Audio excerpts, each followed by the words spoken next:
I must not think nonsense, he thought. Luck is a thing that comes in many forms, and who can recognize her? I would take some, though, in any form, and pay what they asked. I wish I could see the glow from the lights, he thought. I wish too many things, but that is the thing I wish for now. He tried to settle more comfortably to steer, and from his pain he knew he was not dead.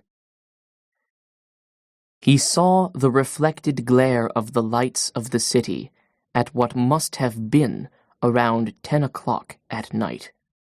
They were only perceptible at first as the light is in the sky before the moon rises.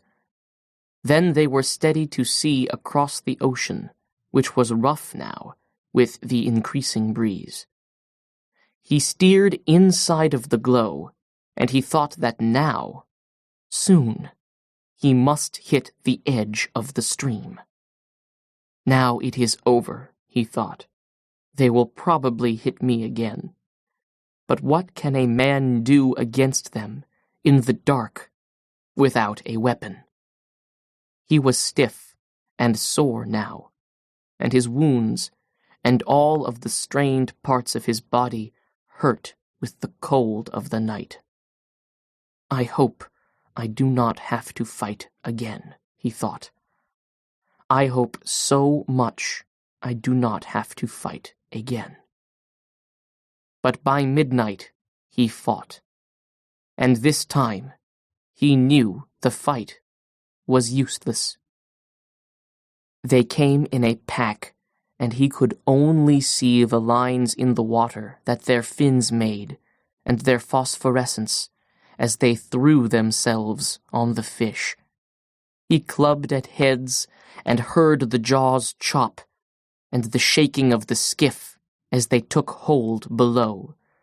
He clubbed desperately at what he could only feel and hear, and he felt something seize the club, and it was gone. He jerked the tiller free from the rudder and beat and chopped with it, holding it in both hands and driving it down again and again. But they were up to the bow now, driving in one after the other and together tearing off the pieces of meat that showed glowing below the sea as they turned to come once more. One came, finally, against the head itself, and he knew that it was over. He swung the tiller across the shark's head where the jaws were caught in the heaviness of the fish's head, which would not tear. He swung it once, and twice, and again. He heard the tiller break, and he lunged at the shark with the splintered butt. He felt it go in, and knowing it was sharp, he drove it in again. The shark let go and rolled away. That was the last shark of the pack that came. There was nothing more for them to eat.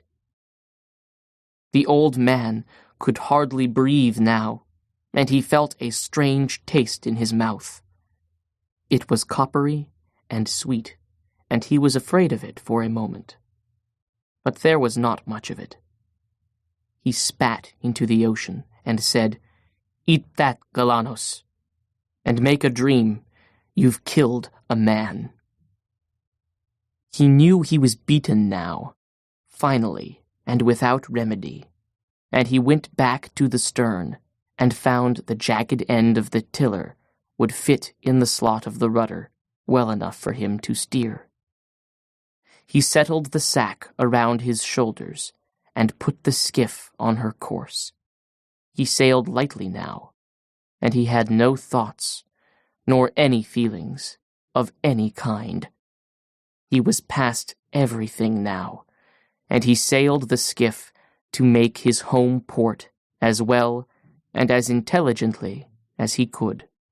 In the night, sharks hit the carcass, as someone might pick up crumbs from the table. The old man paid no attention to them, and did not pay any attention to anything except steering.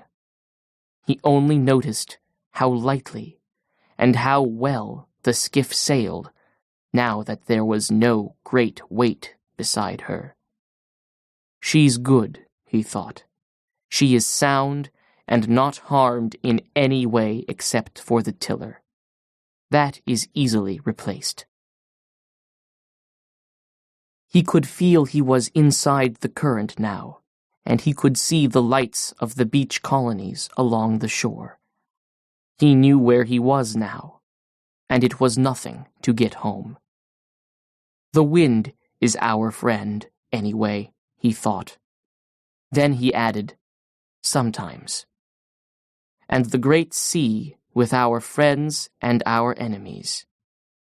And bed, he thought. Bed is my friend. Just bed, he thought. Bed will be a great thing. It is easy when you are beaten, he thought. I never knew how easy it was. And what beat you? He thought. Nothing, he said aloud. I went out too far. When he sailed into the little harbor, the lights of the terrace were out, and he knew everyone was in bed. The breeze had risen steadily, and was blowing strongly now. It was quiet in the harbor, though, and he sailed up onto the little patch of shingle below the rocks. There was no one to help him, so he pulled the boat up as far as he could. Then he stepped out and made her fast to a rock. He unstepped the mast and furled the sail and tied it. Then he shouldered the mast and started to climb. It was then he knew the depth of his tiredness. He stopped for a moment and looked back and saw, in the reflection from the streetlight, the great tail of the fish standing up well behind the skiff's stern. He saw the white, naked line of his backbone, and the dark mass of the head with the projecting bill, and all the nakedness between. He started to climb again, and at the top he fell, and lay for some time with the mast across his shoulder. He tried to get up, but it was too difficult, and he sat there with the mast on his shoulder and looked at the road. A cat passed on the far side, going about its business, and the old man watched it. Then he just watched the road. Finally, he put the mast down and stood up. He picked the mast up and put it on his shoulder and started up the road. He had to sit down 5 times before he reached his shack. Inside the shack, he leaned the mast against the wall. In the dark, he found a water bottle and took a drink. Then he lay down on the bed. He pulled the blanket over his shoulders and then over his back and legs, and he slept face down on the newspapers, with his arms out straight and the palms of his hands up. He was asleep when the boy looked in the door in the morning. It was blowing so hard that the drifting boats would not be going out, and the boy had slept late and then come to the old man's shack as he had come each morning. The boy saw that the old man was breathing, and then he saw the old man's hands, and he started to cry.